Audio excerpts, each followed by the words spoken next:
I know a lot of people think that World War III is going to start over in the Middle East somewhere, but I'm getting a sinking feeling that it's going to start here. There are some things going on now, just looking at the region, that make me think that when maybe some people talked about America and the prophecies, they weren't talking about North America. See, there's a whole region of this side of the globe that calls itself America that doesn't speak English, and they've been here a lot longer than we have. And this recent election of this guy in Colombia, this Duque, is going to represent a return to something we haven't seen down here in a long time. A government, excuse me, that wants nothing more than to eradicate a certain group of people within its population. They don't want to talk to them. They don't want to deal with them. They don't want to sit down across a negotiating table with them. They want to exterminate them, and they'll do it by any means necessary. And with Colombia now being a member of NATO, this could signal something very, very different for this hemisphere. Because the FARC and the ELN have had their own differences. But with this guy Duque, I think they're going to find some common ground. And if those two units get together, that could be a problem even for the Colombian military. And he even says it himself. I mean, this isn't some allegation that his enemies are saying. He's saying it. That he has no intention of honoring this peace process, of honoring this peace deal with the FARC that got Santos his Nobel Peace Prize. He referred to this guy Uribe, who's now under investigation for murder by Colombia Supreme Court, referred to him as the eternal president. But somehow he thinks that he's not going to be marred by that investigation. And the current president, Santos, who's a little bit more moderate but not much, is trying to get ceasefires in place. But these new what they call right-wing conservatives down there make conservatives up here look positively peaceful. See, it's not something I think a lot of people can wrap their head around, that the conservatives up down here don't believe in one man, one vote. They don't believe in the right to bear arms. They don't believe that the government should be more powerful than the church. They believe the ultimate authority should be the Pope. They would be perfectly fine with a return to a standing army under the command of the Pope. That would be the perfect day for a conservative, quote unquote, conservative in South America. That's what they call conservatism. And this thing, Uribismo, is basically an extension of that. It's a idea that there's us, the good people, and then there's all of the unwashed masses, and we don't want to have anything to do with them. They should have no rights, and they should keep their head down and be thankful we don't exterminate them because we can at any time. It's almost like royalty saw the people coming to the New World.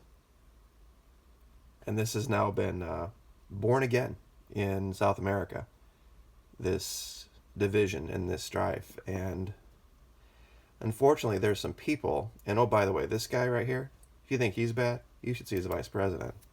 This chick, she is no joke. She is a mean one, and she makes him seem positively calm. I bet she is chomping at the bit for August to get here. She was their minister of defense at one time. And it's not looking good. It really is not looking good for this region to do anything but pick up weapons and see who the last man standing is.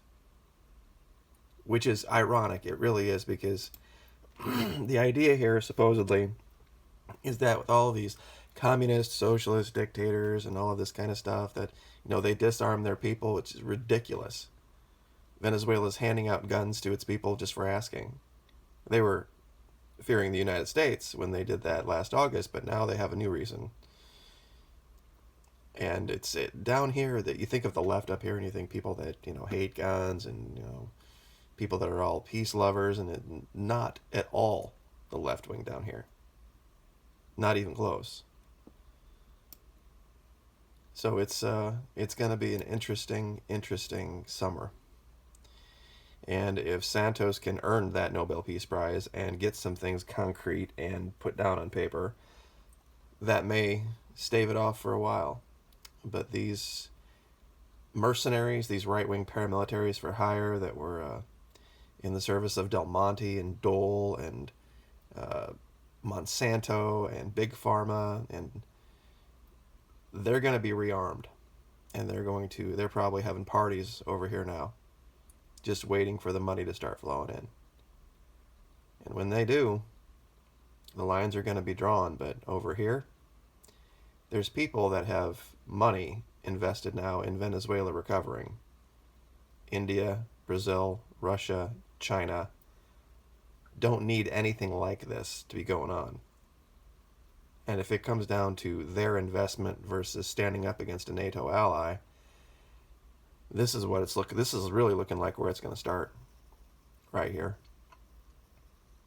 Because having this parking spot in our backyard is in and of itself worth all of the investment, worth all of the time that the Russians and the Chinese have put into it. And now with Puerto Rico petitioning the United Nations for their own independence, or decolonization as they're putting it, the UN could grant that.